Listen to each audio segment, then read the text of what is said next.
कानपुर के अग्निकांड का सपा सुप्रीमो ने घटनास्थल पर पहुंचकर जायजा लिया। इस दौरान उनके समर्थक ने धक्का मुक्की की तो प्रशासन ने मोर्चा को पहले से संभाल रखा था।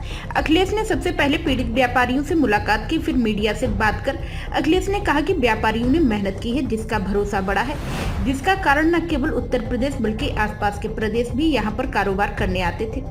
ये कारोबारी है, इनका जो नुकसान हुआ इस नुकसान की भरपाई का काम सरकार का है, जो भरपाई पूरी करे।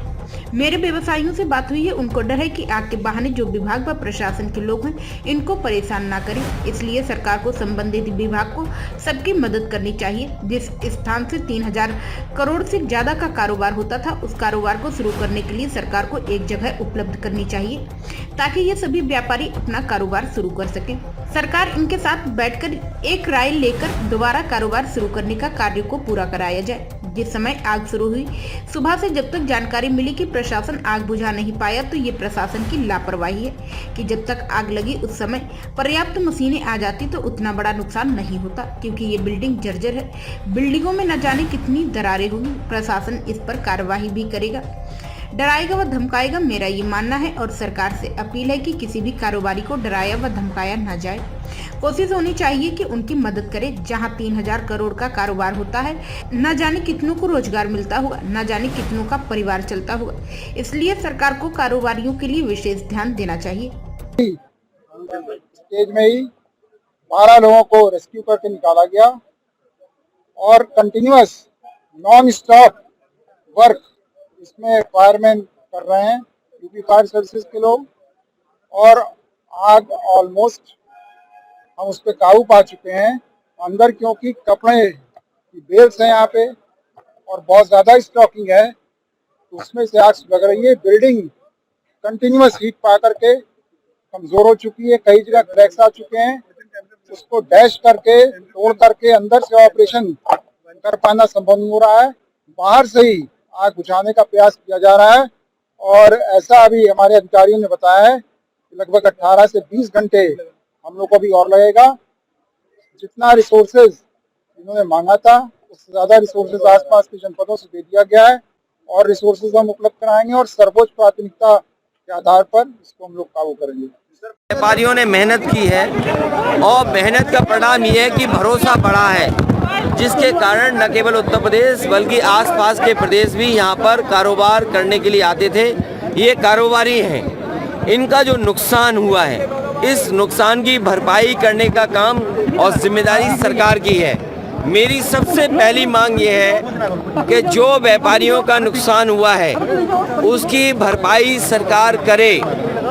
दूसरी, ये जो डर है उनको, जो व्यापारियों से मेरी बातचीत हुई है कि आग के बहाने जो विभाग हैं, जो प्रशासन के लोग हैं, वो परेशान न करें इनको, क्योंकि प्रशासनिक तौर से भी हो सकता है इनके ऊपर परेशानी आए।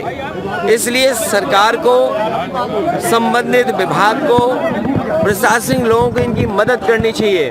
और जिस स्थान से 3000 करोड़ से ज़्यादा का कारोबार होता था, उस कारोबार को शुरू करने के लिए इन्हें तुरंत जगह कोई उपलब्ध सरकार को करानी चाहिए।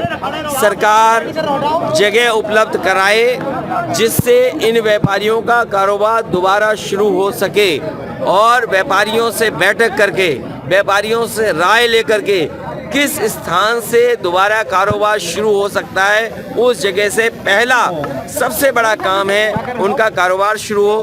क्योंकि जो नुकसान हुआ है उसकी भरपाई करना आसान नहीं है, क्योंकि जो सामान रहा होगा, जिस समय आग लगी है रात में, जिस समय आग शुरू हुई उस समय से लेकर के सुबह जब तक जानकारी मिली, वो इतनी आग बढ़ गई कि आग बुझा नहीं सके। ये प्रशासन की लापरवाही है कि जब आग लगी और उसी समय पर्याप्त मशीनें आ जाती, फायर ब्रिगेड से आ जाती, जो विभाग इसको देखता है आग बुझाने के लिए, वो अगर समय पर पहुंच जाता तो आग बुझ जाती, इतना बड़ा नुकसान नहीं होता। अब क्योंकि ये बिल्डिंग जर्जर है, बिल्डिंगों में न जाने कितनी दरार होंगी, बिल्डिंग का न जाने कितना नुकसान होगा, प्रशासन इस पर कार्रवाई भी करेगा, डराएगा, धमकाएगा। मेरा ये मानना है और सरकार से अपील है कि किसी भी कारोबारी को डराया और धमकाया नहीं जाए।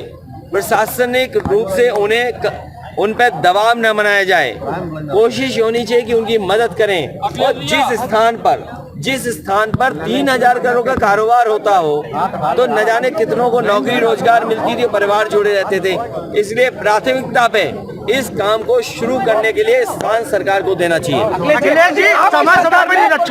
प्राइम संदेश न्यूज से संवाददाता मयंक सैनी की रिपोर्ट।